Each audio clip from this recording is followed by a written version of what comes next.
자, 어제 그제 이틀 동안 24시간 릴레이로 느헤미야 기도가 진행됐습니다. 이번에는 무슨 일인지 조금 참여자가 적어서 한 사람이 몇 타임씩 기도하기도 했습니다. 그래도 기도의 자리를 지켜주신 분들 때문에 또 이 기도의 자리가 하나님께서 일하시는 그런 축복의 자리가 되고, 또 반드시 우리의 기도는 하나님께서 이루어 주실 줄 믿습니다. 그리고 이제 어제 또 우리 INC 센터 설립 예배도 드렸습니다. 이제 바쁘게 그렇게 진행이 됐는데, 저는 이 두 행사를 보면서 그런 생각을 했습니다. 근데 가끔씩 그런 질문들을 하는 사람들이 있습니다. 느헤미야 기도를 왜 하냐? 별로 나하고 관계가 없는 것 같은데, 그건 좀 선교에 대한 관심이 있는 사람들이 따로 모여서 했으면 좋겠다. 그렇게 말씀하시는 분들도 있고요. 또 INC 사역에 대해서도 이게 뭐가 열매가 있을까? 이제 또 그렇게 생각하시는 분들도 있습니다. 이제 이런저런 각자의 생각들이 있으니까 그런 말을 할 수도 있겠는데, 이제 우리가 보면 똑같은 대한민국 국민이라도 가령 예를 들어서 독도가 우리 땅이다 하고 생각하는 사람들은, 제가 이 의정부에도 이 밀락동에도 그런 사람을 봤는데요. 무슨 일로 아무튼 이제 집 계약을 하게 됐는데, 그 사람이 집 주인인데 본인이 올 수 없다고 이제 대리인을 보낸다고 그러더라고요. 그래서 뭐 때문에 그런가 알아봤더니 그 독도는 우리 땅이라는 그 캠페인을 하러 독도로 간다고, 그래서 못 온다고 그러더라고요. 그래서 상당히 의식이 있는 분이구나. 제가 이제 그런 생각을 했습니다. 그분은 동네를 다 찾아다니면서 무슨 서명 같은 것도 막 받고 이제 그런 일을 하시더라고요. 그런 일을 하는 사람이 있는가 하면 독도가 나하고 무슨 관계가 있는가, 또 오늘도 아무 관계 없이 살아가는 또 그런 사람들도 있지요. 또 세상에는 정말 어렵고 힘든 사람들을 주목하면서 그 사람들을 돕기 위해 살아가는 그런 사람도 있지만, 또 오늘도 열심히 내가 번 돈을 가지고 열심히 나를 위해서 살아가는 그런 사람들도 있습니다. 자, 이제 이게 무슨 차이일까 하는 거죠. 이게 무슨 차이일까? 신앙의 영역 안으로도 들어오면 똑같습니다. 단지 느헤미야 기도, 중보기도, INC 사역 이런 것뿐만이 아니라 교회 안에서 이루어지는 봉사나 섬김이나 또 전도나 또 교사로서 섬기는 것, 이 모든 것들도 다 마찬가지입니다. 대체적으로 보면 이렇게 어떤 의식을 갖고 하는 사람들이 있고 이제 하지 않는 사람들이 있습니다. 교회 밖의 일이나 교회 안의 일도 다 마찬가지인데요. 그래서 대체적으로 이 두 그룹으로 나눠지게 되죠. 똑같은 사람인데 똑같이 밥 먹고 살고 그렇게 하는데, 왜 어떤 사람들은 목숨을 내놓고 그 일을 하고 어떤 사람들은 전혀 그 일에 관심이 없는 것일까? 이제 우리가 이런 것들을 좀 진지하게 한번 생각을 해봤으면 좋겠습니다. 이제 오늘은 교회 밖의 일을 제가 다 말씀드릴 수는 없고, 교회 안의 영역에서 어떤 이런 두 그룹이 나타나게 되는 배경은 무엇인가, 이것을 오늘 에스더 말씀을 통해서 함께 좀 생각을 합니다. 먼저 오늘 본문 배경부터 좀 잠깐 설명을 드리겠습니다. 지금의 상황은 이제 남유다를 멸망시켰던 바벨론이 멸망합니다. 멸망하고 그 후에 메데 바사라는 나라가 들어서게 됩니다. 성경에서 바사는 페르시아죠. 페르시아를 우리말로 번역하면 바사가 되는 겁니다. 자, 그런데 이 페르시아의 고레스 왕 때에 많은 유대인들이 본국으로 돌아가게 됐죠. 그 왕이 특별히 허가를 해줘서 이제 다 귀환을 시켜줍니다. 그래서 많은 사람들이 돌아와서 성전을 짓기도 하고 그렇게 했었죠. 근데 이제 그 중에서 모든 사람들이 다 돌아간 게 아니고요. 그 중에는 계속 그 땅에 살았던 사람들이 있습니다. 계속 지금 페르시아가 이란 땅인데요. 그 땅에 계속 머물고 살았던 사람들이 있습니다. 무슨 이유인지 모르겠지만 아무튼 그곳에 남아있는 유대인들도 숫자가 꽤 됐습니다. 자, 그런데 그 중에 누가 있었냐 하면 모르드게라는 사람이 있었습니다. 이제 이 모르드게에게는 사촌 여동생이 하나 있었는데, 에스더라는 예쁜 그런 처녀가 하나 있었습니다. 근데 이제 당시의 왕이 누구였냐 하면 아하수에로 왕이라는 사람인데요. 이 아하수에로 왕, 이 왕이 누구냐 하면 영화 300 있죠. 300이라는 영화 보셨습니까? 예. 이제 거기에 나오는 그 이란의 왕이 아하수에로 왕입니다. 예. 자, 이 아하수에로 왕에게는 와스디라는 왕후가 있었습니다. 이 왕후와 와스디 사이에 어떤 문제가 생겼습니다. 그게 뭐냐 하면 이제 왕이 신하들을 모아놓고 잔치를 베푸는데 이제 술을 먹고 아주 취기가 돌았습니다.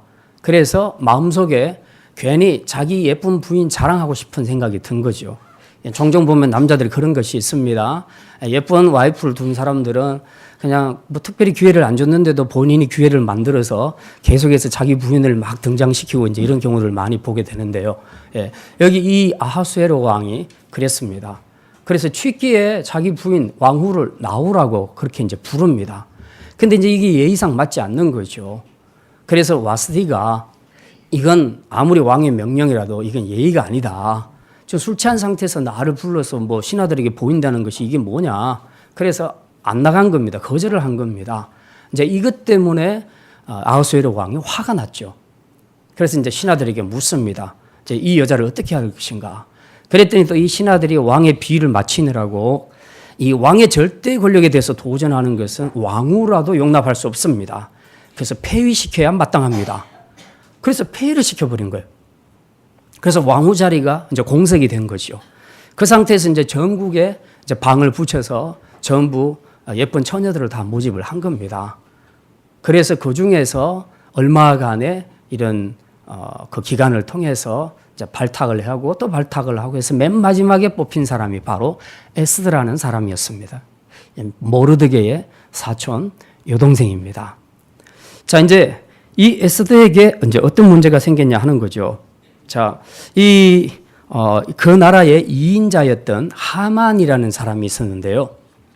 이 사람은 아하수에로 왕의 비위를 계속 맞춰주고 그리고 뇌물도 적절하게 많이 공급을 해가지고 자기가 2인자로서의 권력을 확실하게 장악을 합니다. 이제 그러면서 어디까지 교만해지냐 하면 보통 길에 나가면 왕이 나가면 뭐 상관만만 합시오. 그래서 백성들이 다 엎드려 절하지요. 이제 그걸 자기도 받고 싶은 겁니다. 그래서 자기한테도 절하라고 그렇게 이제 강요를 한 거죠. 근데 이제 절대 권력자에게 사람들이 복종하지 않을 수가 없었습니다. 그래서 모든 백성들이 다 엎드려서 절을 했지요. 하만이 지나갈 때마다. 근데 유일하게 절하지 않은 사람이 하나 있었습니다. 누구였겠습니까? 모르드게였습니다. 모르드게가 절을 하지 않고 꼿꼿하게 서 있었습니다. 이 하만이 출신이 어디냐 하면 원래 페르시아 출신이 아니에요. 아말렉 출신입니다. 아말렉. 그래서 이 나라에서도 주 민족이라고 볼 수 없는 그런 소수 민족에 속하는 사람인데 어찌어찌 해서 2인자 자리에까지 올라왔는데 이 교만이 도가 너무 지나쳐서 자기를 우상시하도록 그렇게 만들어 버린 거죠. 아무튼 모르드게가 자기한테 절하지 않은 것 때문에 이제 모르드게가 찍힌 겁니다. 미움을 사게 됐어요. 그래서 이 하만이 모르드게를 죽이려고 계획을 하게 됩니다. 근데 그 과정에서 새로운 정보를 하나 얻었는데 모르드게가 유대인이라는 사실을 알았습니다. 소수민족, 자기도 소수민족이지만 유대인들이 힘없는 소수민족이라는 것을 알게 됐습니다. 그래서 이참에 모르드게를 제거하면서 이 페르시아 땅에 살아있는 모든 유대인들도 다 씨를 말려버려야 되겠다라고 생각을 하게 된 거죠. 그런데 자기 마음대로 할 수가 없죠. 그래서 아하수에로 왕에게 나갑니다. 나가서 뇌물을 바칩니다. 오늘 본문에 그 뇌물 바친 이야기가 나와 있죠. 자, 이 뇌물을 바치면서 이제 왕이 기뻐하니까 이제 그렇게 말합니다. 지금 이 페르시아 땅에 사는 민족 중에 지금 왕에 대해서 또 왕이 세운 권위에 대해서 순종하지 않는 민족이 있는데요. 이거 어떻게 할까요? 이거 좀 제거해야 되지 않겠습니까? 그랬더니 이제 이 아하수에로 왕이 아무 생각 없이 그냥 뭐 네 마음대로 하라고 일단 뇌물을 먹었으니까 네 마음대로 하라고 이제 그렇게 얘기를 합니다. 자, 근데 이제 에스더가 사실은 유대인인데 왕후의 자리에 올라갈 때도 에스더가 자기가 유대인임을 밝히지 않습니다. 모르드게가 시켰어요. 네 유대인임을 밝힐 필요가 없다. 이제 그냥 그렇게 냅뒀습니다. 자, 그랬는데 어쨌든 하만은 아하수에로 왕의 이제 인준을 받아서 이제 유대인들을 멸하려는 D-Day를 잡게 됩니다. 그게 이제 부르일이라고 그렇게 말하는데 이제 여기서 나온 말이 부림절입니다. 그래서 이 D-Day에 결과적으로 보면 나중에 유대인들이 죽지 않고 하만이 대신 죽지요. 그 유대인들은 오히려 그 압박에서 벗어나 자유, 광복을 얻게 됩니다. 그래서 부림절, 우리의 광복절에 해당되는 이스라엘의 부림절이 사실 원래는 하만이 유대인을 죽이려고 잡아놓은 날짜 D-Day였다. 이제 그렇게 우리가 이해를 하시면 되겠습니다. 자, 어쨌든 비록 이방 땅이긴 하지만 이 페르시아 땅에도 하나님께서 역사하십니다. 그리고 자기 백성들을 눈동자와 같이 지키시고 보호해 주시는 것입니다. 그런데 이 하만이라는 사람 때문에 유대인들이 씨가 말려지게 되는 이런 위기 상황이 찾아오게 된 거죠. 자, 이제 이 위기 앞에서 모르드게는 베옷을 입고 지금 대궐까지 걸어가면서 통곡을 하면서 웁니다. 그리고 모든 유대인들이 다 베옷을 입고 나와서 함께 지금 대성통곡하면서 웁니다. 왜? 이제 얼마 있지 않으면 그 D-Day에 유대 민족들이 다 죽을 것이기 때문에. 그래서 모르드게와 모든 유대인들이 전부 베옷을 입고 이제 통성대곡을 하게 되죠. 자, 이 소식을 듣고 자세한 내용은 모르지만 모르드게가 베옷을 입었다는 얘기를 듣고 운다는 얘기를 듣고 이제 에스더가 사람을 보내서 베옷을 벗고 정상적인 옷을 입으라고 이제 그렇게 전달을 합니다. 그랬더니 모르드게가 거절하면서 이제 우리가 지금 이런 상황에 처해 있다 하는 것을 알려줍니다. 이제 그때 내신 하닥이라는 사람이 있었는데 이제 그 사람을 사이에 두고 에스더가 모르드게에게 말을 전달하고 모르드게는 다시 하닥을 통해서 에스더에게 전달하고 계속 대화가 주고받는 내용이 오늘 본문에 나와 있는 내용입니다. 문제는 지금 이 대화가 뭐냐 하는 거죠. 뭘 의미하는 것이냐. 지금 이란 땅에서 일어나고 있는, 페르시아 땅에서 일어나고 있는 한 민족에 관한 이야기이면서도 이 두 사람의 대화 속에서 굉장히 중요한 진리를 우리는 발견하게 됩니다. 그래서 오늘은 그 말씀을 생각하려고 하는데요.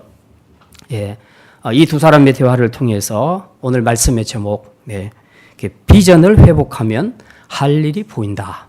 예, 이 말씀을 가지고 우리가 해야 할 일, 또 하는 일이 비전과 어떤 관계가 있는가 하는 것들을 오늘 말씀을 통해서 함께 생각하려고 합니다. 두 가지 말씀입니다. 첫째는 비전이 없으면 현실만 보이고 할 일이 안 보입니다. 자, 한번 따라합시다. 비전이 없으면 현실만 보이고 할 일이 안 보입니다. 예, 모르드게는 지금 하만이 유대인을 학살할 계획을 세우고 이제 그 D-Day를 선포했다는 사실을 에스더에게 알려줍니다. 그러면서 네가 왕후 아니냐, 네가 이제 힘을 써야 될 때가 아니냐, 그러니까 네가 왕에게 나아가서 좀 잘 호소를 해서 우리 민족을 건지도록 해달라, 지금 그렇게 부탁을 하지요. 그런데 이 부탁을 들은 에스더가 보내온 답변이 이런 겁니다. 11절 말씀입니다. 11절 말씀, 에스더가 어떻게 대답했는가 같이 읽겠습니다. 왕의 신하들과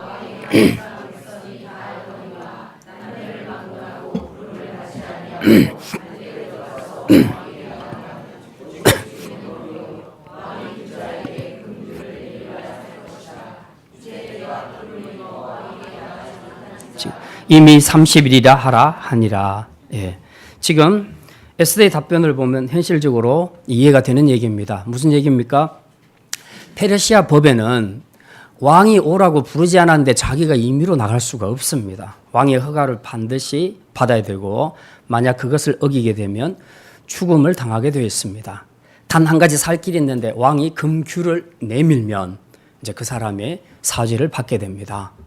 그런데 이건 일어날지 안 일어날지 모르는 일이기 때문에 일단 왕의 부르심 없이 왕 앞에 나아가는 것은 목숨을 내놔야 하는 그런 위험한 일입니다. 그리고 11절 끝에 보니까 에스더가 지금 상황이 어떤 상황이냐, 무려 30일 동안 왕에게 부름을 받지 못한 상태에 있습니다. 그러니까 뭔가 지금 부부관계 무슨 일인지는 모르겠지만 어떤 소원한 그런 관계라는 거죠. 계속 매일 만났다면 이제 한 번 더 만나는 것은 훨씬 쉬울 수 있는데 그동안 공백기가 한 달이나 되었다. 그러니까 이게 상당히 에스더 입장에서는 부담스러울 수 있다는 겁니다. 다시 말해서 자신의 목숨이 위태로울 수 있다 하는 것을 지금 이야기하고 있습니다. 자, 이제 우리가 이 입장이라고 생각을 한다면 어떻겠습니까? 여러분이 만약에 에스더라면 지금 법이 왕의 허락 없이 나아가면 죽게 돼 있는데 내가 과연 나갈 수 있겠는가? 그것도 무려 한 달 동안 왕과 지금 만남이 없었는데 내가 불쑥 이렇게 나타나게 되면 왕이 어떻게 생각할까? 그러면 이러다가 내가 죽는 거 아닐까라는 그런 생각을 할 수 있지 않겠습니까? 인간적으로 충분히 이해가 되는 말이지요. 그럼에도 불구하고 지금 이 문제를 풀어갈 수 있는 키는 에스더밖에 없습니다. 현재로는 힘을 가진 사람이 왕후밖에 없어요. 자, 그런 상황에서 에스더가 이걸 또 나 몰라라 할 수 있겠는가? 지금 이제 굉장히 어려운 상황입니다. 에스더의 이런 답변을 들은 모르드게가 이렇게 이제 반박을 하지요. 13절 말씀입니다. 13절 말씀, 14절 말씀 같이 읽겠습니다. 모르드게가 그를 시켜 에스더에게 회답하되 너는 왕궁에 있으니 모든 유다인 중에 홀로 목숨을 건지리라 생각하지 말라. 이때에 내가 만일 잠잠하여 말이 없으면 유다인은 다른 데로 말미암아 노임과 내 아버지 집은 멸망하리라. 내가 왕후의 자리를 얻은 것이 이때를 위함이 아닌지 누가 알겠느냐. 네. 모르드게가 에스더의 답변에서 에스더의 문제점 두 가지를 지적을 하고 있습니다. 첫째는 에스더에게 공동체 의식이 없다는 것을 지적을 하고 있습니다. 여기 말하죠. 이 일엔 만약 네가 잠잠한다면 너는 혹 안전하다고 생각할지 모르지만 천만의 말씀 너도 유다인이니까 결국은 유다인임이 밝혀지게 되면 너도 죽게 될 것이다. 그러니 너 혼자 살겠다는 이기적인 생각 버려라. 지금 그 이야기를 합니다. 더구나 만약에 네가 지금 잠잠하고 그 일을 하지 않으면 하나님은 다른 사람을 통해서 일하실 것이다. 그러면 하나님의 뜻은 이루어지는데 너와 내 집은 멸망하게 될 것이다. 대가를 지불받게 될 것이다. 그렇게 아주 단호하게 말합니다. 무슨 말입니까? 모르드게 입장에서 본 에스더는 공동체 의식, 한몸 의식이 전혀 없다는 겁니다. 지금 한 하나님을 섬기는 같은 민족인데 지금 자기 민족이 전멸하게 생겼는데 자기 안위만 걱정하고 있다는 거죠. 이게 과연 공동체 의식이 있는 사람인가? 근데 그렇게 살면 안 된다고 지금 이야기하는 것이죠. 우리가 이제 공동체를 섬기면서도 종종 이 비슷한 오류를 범하기도 합니다. 공동체가 많은 어려움을 겪고 있는데 개인의 안위와 그리고 편함만을 생각하게 되면 우리는 결국 개인주의, 이기주의로 갈 수밖에 없습니다. 가령 예를 들어서 우리나라가 경제적으로 위기 상황이다. 그러면 우리 모두가 다 절약을 하자고 얘기하면 절약을 하는 것이 맞고요. 예. 아무튼 뭔가 지금 국가가 전체적으로 어려워졌을 때 함께 힘을 실어주는 그런 국민들, 그게 진정한 애국자라고 볼 수 있죠. 그런데 뭐 그렇게 되든지 말든지 나는 흥청망청 다 쓰고 이제 그렇게 한다면 그게 문제죠. 지금 우리가 외화를 너무 많이 낭비하고 있다. 그럼 해외여행을 좀 자제해 주라. 그러면 좀 거기에 맞춰서 자제해 줄 필요도 있는 거죠. 근데 국가의 시책은 그때그때마다 다 달라지지만 국가의 안위가 곧 백성의 안위이기 때문에 국가에서 그런 것들을 요청할 때에 우리가 함께 보조를 맞춰주는 것은 굉장히 중요한 일입니다. 이게 바로 공동체 의식이죠. 신앙의 영역 안으로 들어와도 마찬가지입니다. 교회가 하나님의 나라가 어려워지게 될 때는 우리가 함께 힘을 다해야 되는 것이죠. 그런데 이제 또 어떤 사람은 자기 안위, 자기의 편함을 생각해서 그 일에서 이제 자기가 빠져버리려고 하는 이제 그런 태도를 보일 수도 있다는 겁니다. 결국 이 공동체 의식이 없어지게 되면 자연히 자기 할 일이 보이지 않게 되는 것입니다. 모르드게가 지적한 에스더의 두 번째 문제는 뭐냐? 에스더에게 민족을 향한 하나님의 비전이 없다는 겁니다. 비전이 없었다. 예. 이 13절 맨 끝에 보니까요. 14절 맨 끝에 보니까 네가 왕후의 자리를 얻은 것이 이때를 위함이 아닌지 누가 알겠느냐 하니. 무슨 말입니까? 모르드게는 지금 에스더가 왕후의 자리에 앉은 것을 하나님의 뜻이라고 생각을 했습니다. 무슨 뜻? 이런 날을 위해서, 이 민족을 구원하기 위해서 하나님이 그 사람을 키로 사용하기 위해서 에스더를 왕후에 세웠다고, 그렇게 모르드는 하나님의 비전을 그렇게 해석하고 받아들인 겁니다. 그런데 정작 에스더 자신은, 왕후가 된 에스더 자신은 이 하나님의 비전을 못 본 거죠. 지금 자기 민족이 죽어가고 있는데 내가 나서서 건질 수 있다면, 야, 정말 내가 왕후의 자리에 앉은 것이 바로 이때를 위함이구나. 그렇게 생각하고 그 비전을 발견할 수 있는데 그걸 놓쳐버렸습니다. 순간적으로 그걸 못 본 거죠. 그러니까 자신은 할 일이 없다고 생각한 겁니다. 왜? 지금 잘못 나갔다고 하면 내가 죽게 생겼는데, 내가 한 달 동안 왕을 못 봤는데 내 마음대로 나갔다고 죽으면 어떻게 돼? 그런 생각이 이제 자기 마음속에 들어오게 된 거죠. 예. 이게 비전에 대한 인식이 없고, 그러면 항상 자기 안위만 생각하고 현실만, 어려운 현실만 자꾸 바라보게 됩니다. 그러면 자신의 할 일을 자동적으로 외면하게 되는 것이죠. 이건 에스더뿐만 아니라 우리도 마찬가지입니다. 누구든지 하나님의 비전을 놓치게 되면 항상 어려운 현실만 보이게 됩니다. 그리고 어려운 현실을 주목하면 주목할수록 내가 할 일은 점점 없어지는 것입니다. 왜? 그건 두려워서 내가 못하겠으니까.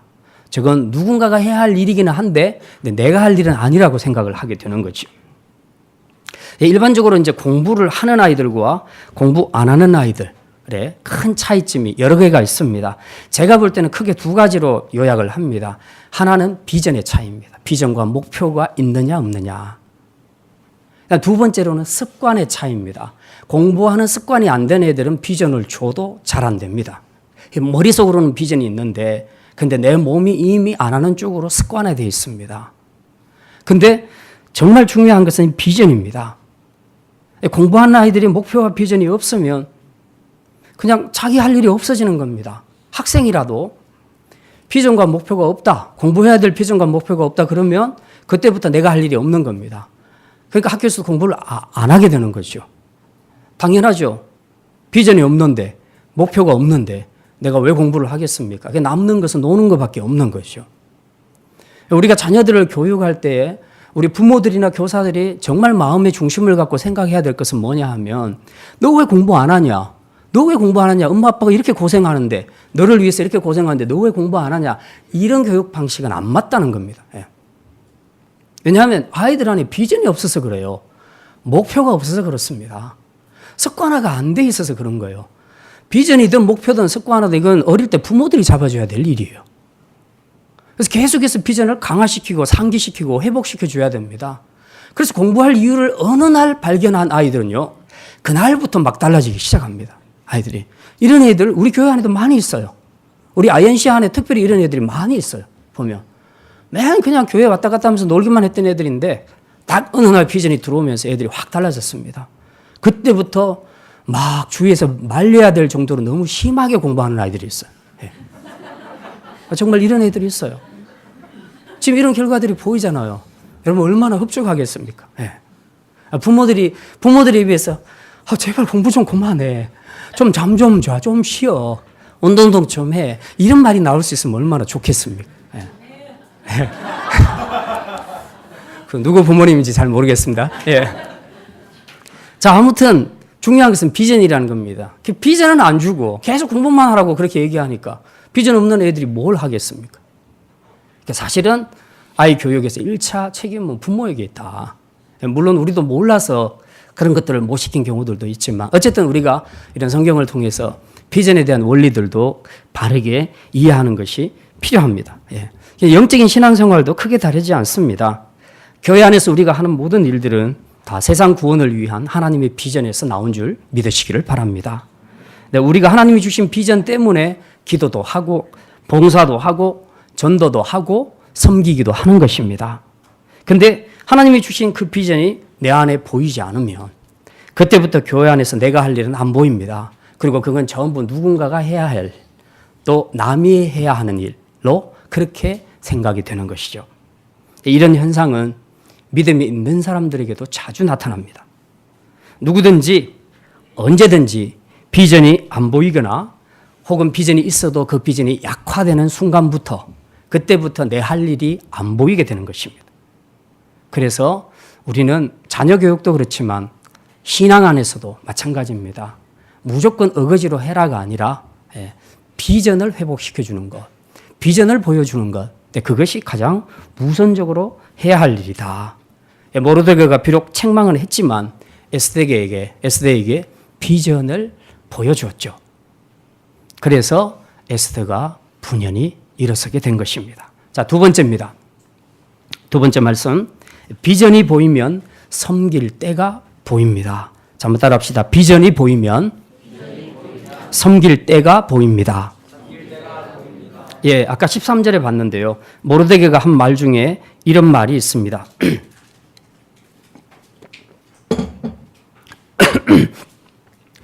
내가 왕후의 자리를 얻은 것이 이때를 위함이 아닌지 누가 알겠느냐. 14절 끝에 있죠. 자, 여기서 이때란 말이 뭐냐. 예, 이게 바로 아까 제가 설명드렸던 것처럼 에스더를 왕후의 자리에 앉게 하신 그 하나님의 민족 구원의 비전입니다.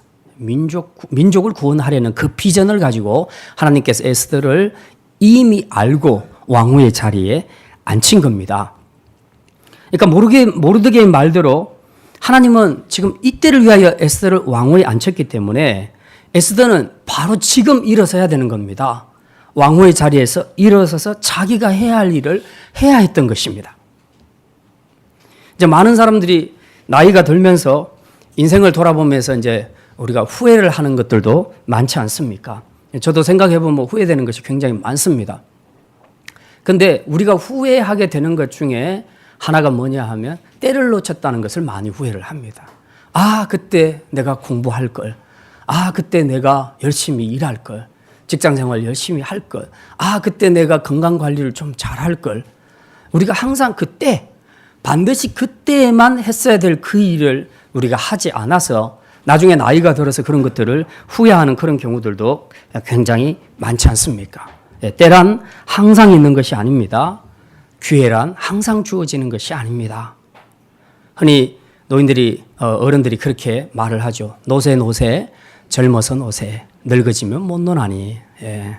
그 노는 것도 때가 있으니까 때가 가기 전에 잘 놀자, 타이밍을 맞춰서 잘 놀자라고 이제 그렇게 주장을 합니다. 그런데 이런 사람들의 주장이야말로 때를 잘 모르는 사람들입니다. 예. 우리 인생에서 항상 우선순위란 것이 있습니다. 무엇이 우리의 삶을 더 사람답게 만들어가는가를 규정하는 우선순위가 있다는 겁니다. 그 순위에서 노는 것이 1번이 절대 아니라는 거죠. 하나님은 우리를 일하는 존재로 부르셨습니다. 그렇기 때문에 우리는 일을 해야 합니다. 그리고 학생들은 공부를 해야 합니다. 아내는 각자 자기의 자리에서 자녀들을 돌아보고 가정을 세우는 일에 충실해야 합니다. 하나님께서 우리에게 주신 그 우선순위를 따라서 이제 우리가 일을 하면서 꼭 그때만 해야 할 일들이 꼭 있다는 겁니다. 시간이 지나면 하고 싶어도 할 수 없는 그런 일들이 있다는 거죠. 그게 바로 그때라는 겁니다. 네. 돈 문제도 마찬가지입니다.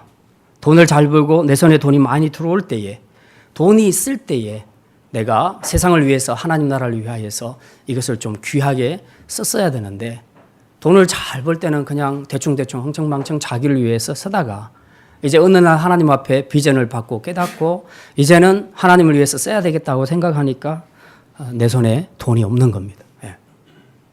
때를 놓쳐버린 거죠. 근데 왜 사람들은 이렇게 때를 다 놓쳐버립니까? 비전을 보지 못하기 때문에 그렇습니다. 하나님께서 비전을 안 주신 것이 아닌데, 하나님께서 우리에게 비전을 주셨는데 우리가 그 비전을 보지 못하기 때문에 내가 일할 때에 일을 하지 못하는 겁니다. 그때를 다 놓쳐버리게 되는 것이죠. 내 안에 비전이 보이면 지금이 일할 때다. 학생은 지금이 공부할 때다. 근데 그 타이밍을 깨닫고 이제 그 안에서 열심히 노력을 하게 됩니다. 그런데 내 안에 비전이 없으니까 이게 지금 내가 일할 때인지 아닌지를 모르는 거죠. 그러니까 남는 것은, 할 일이 안 보이니까 남는 것은 노는 것밖에 없다. 그냥 자기를 위해서, 비전을 위해서가 아니고 자기를 위해서 그 뭔가 인생을 편하게 살려고 하는 이제 그런 삶을 살아가게 되는 것이죠. 이제 오늘 말씀을 생각하면서 우리 각자는 지금 이 설교를 듣는 이 순간, 지금 우리가 뭘 해야 할 때인가 하는 것들을 한번 정리를 했으면 좋겠습니다. 저와 여러분은 크든 작든 하나님께로부터 많은 것들을 선물로 받았습니다.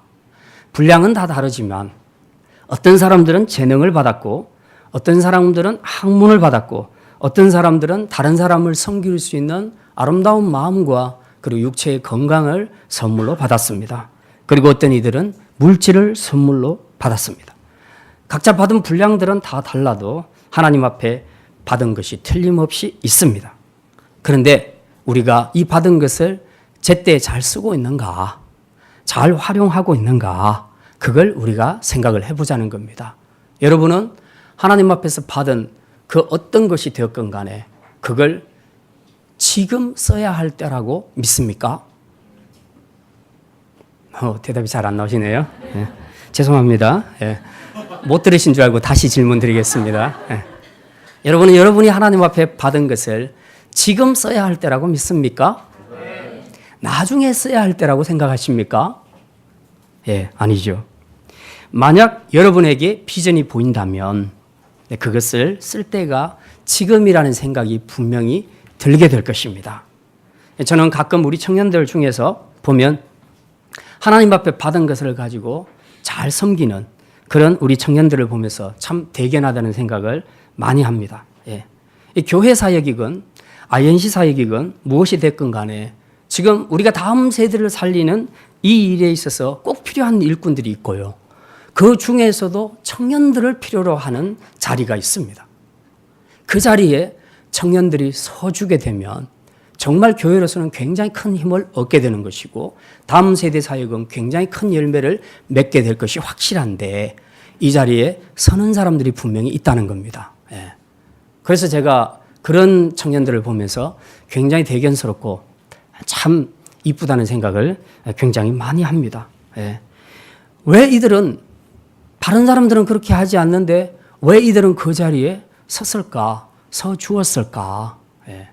그것은 바로 그들 안에 하나님이 주신 비전을 보았기 때문입니다. 예. 이 비전 때문에 자신이 뭘 해야 할지 일이 보였던 것입니다. 그리고 이 비전이 보이니까 때가 좀 더 지나서가 아니라 지금 그 일을 해야 되겠다는 타이밍을 붙잡게 된 거죠. 결국은 비전은 우리가 할 일을 보게 만들고 비전은 바로 그 일을 할 때가 지금이라는 것을 보여주는 것이 비전이라는 것입니다.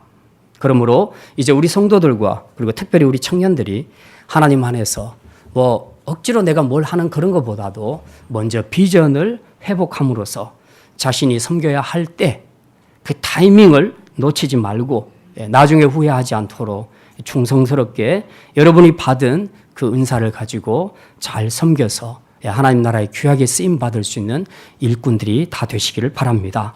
자, 이제 말씀을 마칩니다.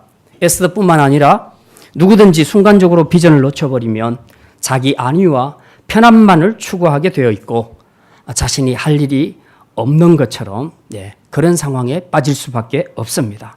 그러므로 비전을 먼저 회복하는 것이 중요하고요.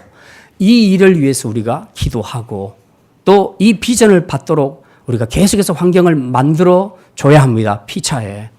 저는 모르드게가 참 이렇게 세게 말을 했지만 에스더에게 세게 말을 했지만 분명히 그 안에 비전을 상기시켜준 내용이 있었습니다. 그래서 에스더가 그것 때문에 상처를 받아서 너와 내 집은 망하리라 막 이렇게 얘기하니까 막 성질나서 막 그래 그러면 다 한 번 죽어봐 막 이렇게 반응한 게 아니잖아요. 예. 그걸 보면서 그게 하나님 주신 말씀으로 받았어요. 그 안에 분명한 자기가 왜 왕후의 자리에 앉았는가에 대한 비전이 보였거든요. 그걸 겸손한 마음으로 받는 순간에 에스더가 새롭게 결단하지 않습니까? 예, 물론 우리가 다 모르드게처럼 그렇게 막 비전을 너무 그렇게 세게 주면 또 우리가 죄인이라 또 상처도 많이 받죠. 그러나 우리가 비전도 안 주고 계속 토닥거리고만 있으면 함께 죽게 됩니다. D-Day에 함께 죽게 됩니다. 그렇기 때문에 우리가 언제든지 어떤 방법을 연구하든지 간에 항상 모든 지체들이 서로에게 이 비전을 좀 나누고 비전을 공유하고 비전을 제시해 줄 수 있는 그런 환경이 됐으면 좋겠습니다. 이 비전을 주고받을 수 있다는 게 저는 공동체에서 누릴 수 있는 가장 최고의 복이라고 믿습니다. 네. 어쨌든 이제 이 에스더도 모르드게의 이런 그 책망하는 말 속에서 비전을 발견하고 이제 마음을 새롭게 결단하지요. 16절 말씀 어떻게 결단했는가 한번 보겠습니다. 16절 말씀 같이 읽습니다. 당신은 가서 수산에 있는